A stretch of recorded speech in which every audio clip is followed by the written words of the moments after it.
Hello mga kakusina! Welcome po ulit sa inyo dito sa aking cooking channel, The Cucinera at its Finest. Dahil cooking is life and food is life, panibagong pagluluto naman po kasama ako. So tara na, let's start cooking! For today's recipe, tayo po ay magluluto ng spicy Tantanmen Instant Noodles. Ito po ay sarili kong version mga kakusina. Hindi po ito yung authentic way of making Tantanmen. And ang ginamit kong mga ingredients ay kung ano ang available sa aking fridge at sa aking pantry.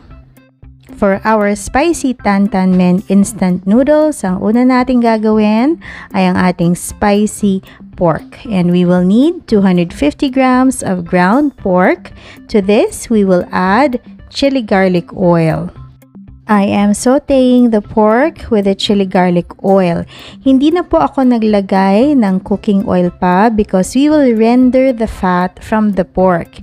And igigisa po natin ito sa sarili niyang mantika.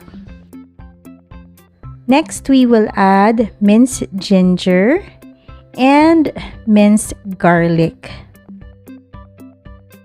We will also need hot soybean paste. Ito po yung magbibigay ng bright red color para sa ating spicy pork.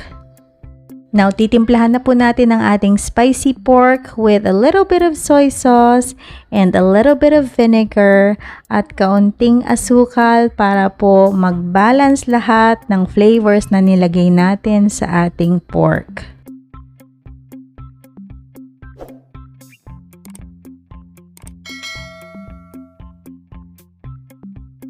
Now, our spicy pork is done.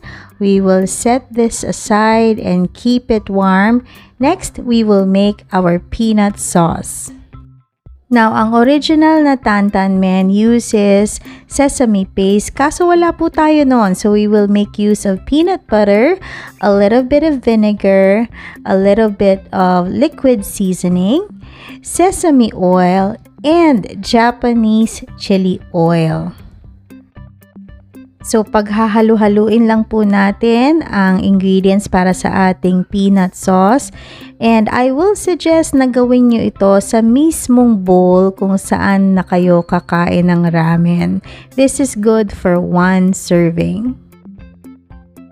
Next, we will prepare our vegetables for our spicy Tantanmen Instant Noodles. Ako po ay may carrots sa crisper, so ginayat ko lang po siya ng maninipis. We will blanch this for just a few seconds sa kumukulong tubig and then hahanguin na po natin ito. Then isusunod natin ang ating Taiwan pechay. You can use ordinary pechay o kung gusto po ninyong cabbage, pwede rin naman po. Mas gusto ko lang po yung kulay at texture ng Taiwan pechay. Iba-blanch din po natin ito and we will set it aside. Now mga kakusina, yung pinagblanchan natin ng ating vegetables, wag po nating itatapon yun. Lalagyan lang po natin ng konting tubig pa at gagawa na po tayo ng ating Tantanmen broth. Now, ito yung nakakatuwa mga kakusina, akala ko meron pa akong evaporated milk, naubusan na pala ako. So, I improvised. Meron na akong packets ng gatas dito, Bear Brand powdered milk. Nung nagkasakit ako, tira ko itong mga ito dahil minsan talaga gatas lang ang iniinom ko. So, we will make use of the powdered milk to make our broth creamy and milky.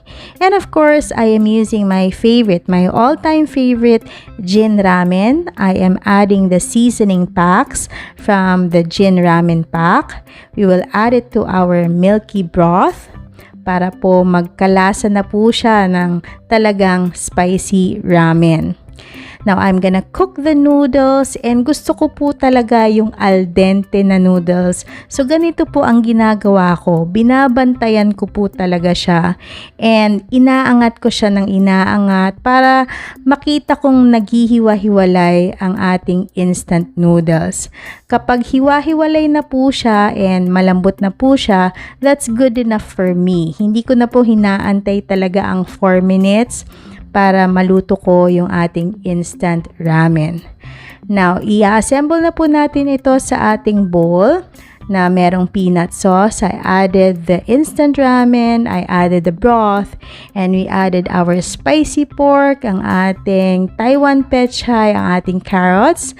I also added bonito flakes for added flavor and crushed seaweed. Now, you can add soft-boiled or ramen eggs to our spicy Tantanmen Instant Noodles. Sa akin lang kasi, okay na po yung pork na protein. Kompletos, recados na po ito. We have our carbohydrates, our vitamins and minerals, and our protein. And then, last few touches, of course, pinatakan ko po ng additional na Japanese chili oil. So, there you have it mga kakusina, ang aking version ng spicy Tantanmen Instant Noodles. Isa po itong way para ma-level up ninyo ang inyong ordinary instant noodles. You can add more ingredients to make it more flavorful and more nutritious.